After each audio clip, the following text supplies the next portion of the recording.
culture.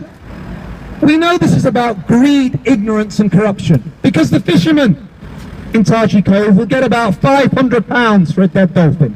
And most people in Japan don't want to eat it because they know it's got heavy metals in it, and they're advised that it's potentially dangerous to their health. So most of those dolphins that have been destroyed in this most horrible, brutal way end up as dog food or fertilizer. Do any of you think that's acceptable? No! But we also know there's something more sinister that feeds this butchery, this cruelty in Japan. And that's the marine business around the world, the aquariums, the so-called entertainment business. A dead dolphin to those fishermen is worth £500, a live dolphin to the talent scouts that come looking from the marine park businesses around the world will fetch them over £100,000. Do any of you think that's acceptable? No! You know what happens to those animals? They're hauled out of the water, they're put on a jumbo jet and they're flown off to Egypt, or they're flown off to China, or they're flown off to Thailand. Do you know how many of them last beyond 3 months after the trauma of having all their family killed around them? Over half of them are dead. Does it surprise you after what they've gone through? No! We have to put a stop to this insane madness and cruelty and greed that feeds the International Aquarium and Dolphin Marine Park business. Wouldn't you agree? Yes! There is no excuse in a civilized modern world that we can go on holiday and sit and look at an animal in a concrete prison that's doing tricks to entertain us when all its family was murdered around its eyes. Wouldn't you agree? Yes! Now CITES, the International UN Convention on Protection of Animals and Trade in Endangered Species, met in Geneva this week for an important week of meetings before its major summit that only takes place every 3 years in South Africa in October. Do you think the dolphins at Taiji Cove were discussed? No. They weren't at all. And you know why? Because there's no international treaty that protects dolphins. Nothing. Absolutely nothing. Do you think that's acceptable? No! We have to put pressure on our politicians.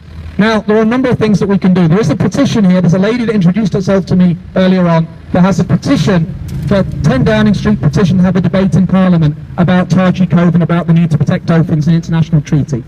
Please find that petition. It's online and sign it.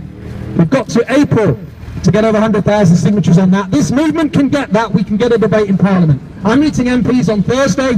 I'm going to be talking about how we can get more of them behind it.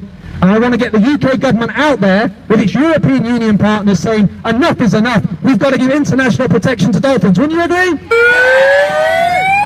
Now we are having an impact. We know that the Japanese Aquarium Association will no longer take live dolphins from Taiji Cove because you shamed them into it. We know that we're having an impact. There are tourists on those streets today who are taking pictures, Japanese tourists, they'll be putting them up on social media, and the diplomats in there will be getting increasingly worried because they'll be talking when they go back home. I was on holiday, I was in Regent Street, and suddenly 1,000 people came past saying shame on Japan. What's happening? They need to open their eyes. They need to tell their own government they don't want to go on holiday and be ashamed of what their government is doing to keep a few greedy fishermen happy. Wouldn't you agree? We are changing attitudes.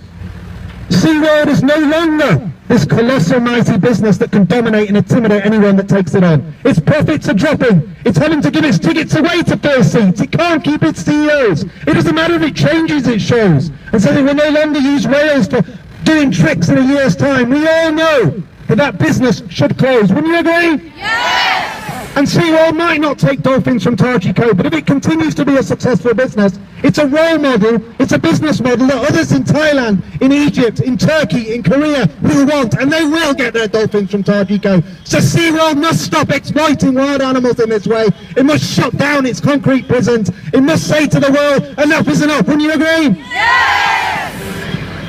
This is a powerful movement. As we've seen this week, we've created headlines around the world by just being here. The media are here because they want to see us what we're doing. You have power today through the use of Twitter, Facebook and other social media.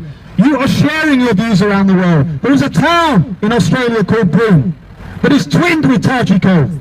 Now I've promised people in that town in Australia today that I would bring this up, because they are saying to the council in Broome, you should break the link with Taiji Cove. The cultural link that's only been in place since 1981 should be broken. You should say, until Japan stops killing dolphins at Taiji Cove, we will not have our town Broome linked with Taiji. Would you agree? Yes! And that's the sort of thing that we need to see.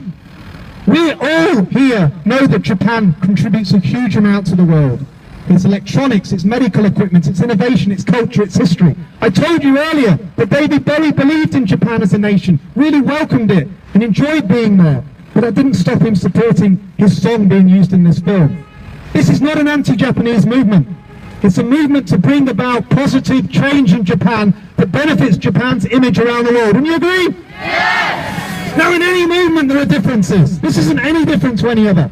But I'll tell you this isn't about what religion, or about your income, or your politics, or what you eat. All that matters to me and anyone else around the world is that we come together and we say, this mad, horrible slaughter of these wild animals should stop. We are a generation that will stop this. We won't accept this anymore. We will bring this madness to an end. Would you agree? Yes! Thank you for coming. Thank you to London Against Dolphin Massacre and all the people that have worked on this event, because I know how hard they've worked.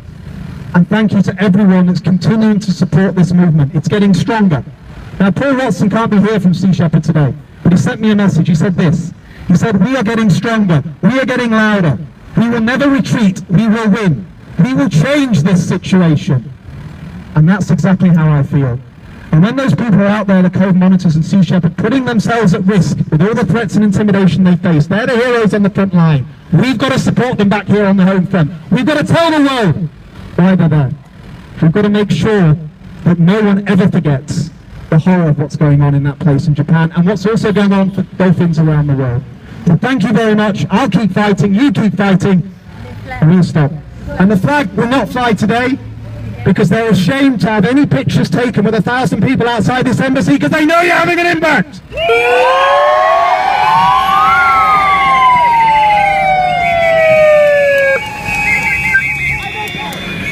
Now I'd like to hand over to Sharon Bowles. Sharon is a wonderful speaker and a writer. She wrote a fantastic piece in Huffington Post earlier this week that helped spark a lot of the discussion and debate about this protest, about the connection with David Bowie, about the care and compassion in this movement. So welcome, please.